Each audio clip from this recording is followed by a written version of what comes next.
Outlaw Sports is brought to you by Molson Canadian, made from Canada, and Rocky Mountain Barbecue, Alberta barbecue cuisine at its best. Ian Busby of the Calgary Sun joins us. We are looking at the Calgary Stampeders Montreal Alouettes game, of course. This always draws attention, and right away people are predicting this could be the Grey Cup matchup again, as it was in 2008 when the Stampeders won. It should be an interesting matchup. I would think the next three games could set the stage of what the Stampeders are going to do for the rest of the year. Well, this is an important hump, obviously. You got Montreal at home, Edmonton at home, and then in Montreal, span of 3 weeks. After that, the schedule gets a little bit lighter and a little bit easier to take. I think we're going to find out if the Stamps are actually the team that was played that first half in Saskatchewan, or the team that played some of those early games where they just couldn't move the ball and relied on their defense for a lot of big things. This is going to be a fun one. I'm interested to see Larry Taylor facing his former team. This is he's always been quiet about this split with the Owls, but there was some bad things going on there, some hatred on either side. And we'll see if he comes out and really wants to burn the Alouettes for letting them go right before they were going in to win another Grey Cup last year. Every time you bring in the Alouettes, you have to look at that receiving core and the big, tall receivers that they have and the way Cavillo's able to get to the ball really quick. So they have to look at not only the coverage, but setting him off. And we saw it with Saskatchewan, their only win. They were able to do that and knocked them out. Right. Well, if you could knock Anthony Calvillo out early in the game, maybe that helps. But Calvillo was a little off his game in that game against the Riders. The Stampeders did a great job against the Alouettes here last year, getting some huge plays, and obviously Nick Lewis making Mark Estelle roadkill. Yes. That really was a turning point in that game, and that season really felt like they were upward climb after that. The big 100-yard touchdown by Kenyon Rambo was the same game. So the one thing about their receiving core, you have to make sure that they don't get behind you. You just keep them in front of you and make sure that you double tackle them. Don't let them get break tackles for those big yardage. Jamel Richardson's obviously having a great year.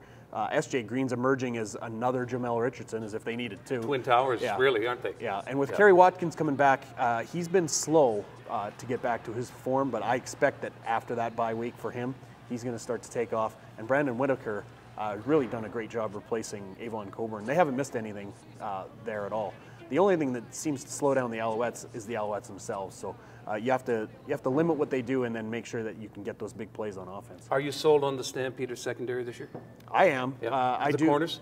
Well, the corners are fine. I think the big plays are coming from the halfbacks now. And Keon Raymond was great running that touchdown back, 117 yards. I didn't know if he was going to make it after. 117 yards is a long way for anybody to sprint, and he sure made it the most of that play.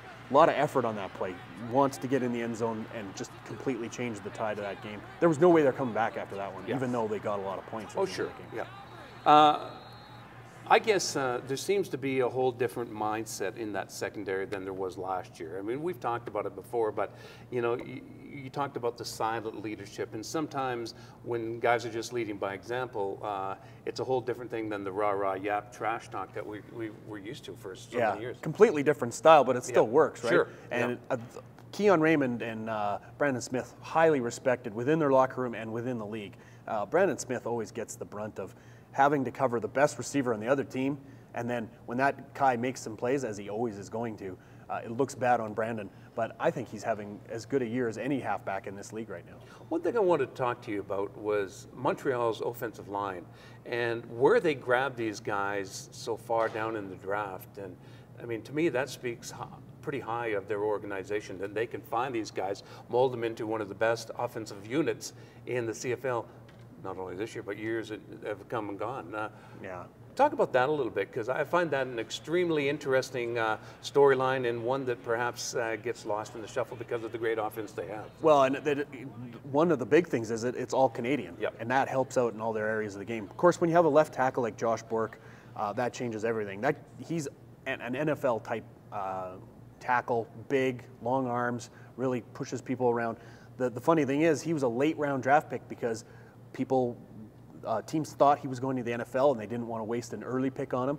Montreal jumped in, I think it was a third round, said we're going to spend this type of pick and get that type of guy. Montreal does that a lot. Jim Popp, you look at his draft record, they get they go high on some high-end guys early in the draft, knowing that they'll get them in a couple of years if things don't work out.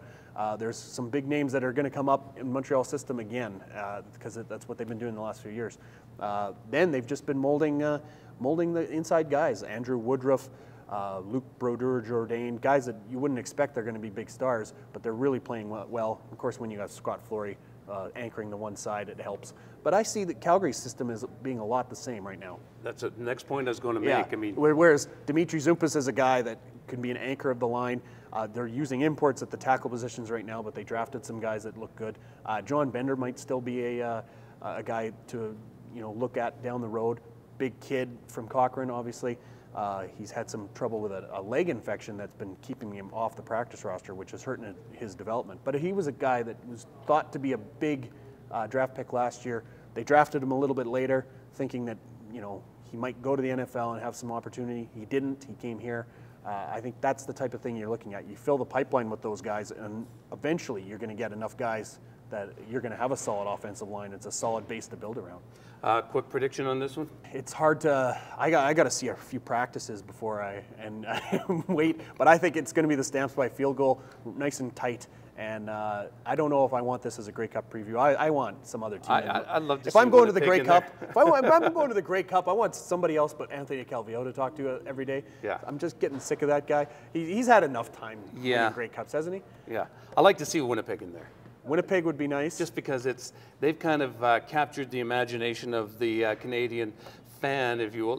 What Saskatchewan has done the last few years. I think Winnipeg is hungry to get back there, and I hope they're real. I hope Buck Pierce can stay healthy. And they are a Buck Pierce injury away from being a mediocre team, but they're led by their defense, and you don't see that very often in the CFL. They call it Swaggerville. It's kind of goofy the way that they're doing it, but they really have an attitude. They go out there, they know that they can disrupt the other team, and it's been working. I'll tell you what, they do remind me of the Mike Riley teams when they were winning the 3 Grey Cups that they won. Yeah. And you had Greg Battle and all those great defensive guys, James West. It was defense, and that's what won them games. And you need a defense, but it's not always led by the defense. It would be nice to see a team like that that get into the Grey Cup. A lot of good stories there. Doug Brown would be a nice one to see him go out on top finally. Yeah, I'm going Stamps by a single point because I think field goal is still going to be a problem for them. Yeah, well, let's hope it's not the game-winning Rouge. Can utility be a poster? Can utility keep you up at night, dreaming? Can utility put thoughts in your head? Depends on what you mean by utility.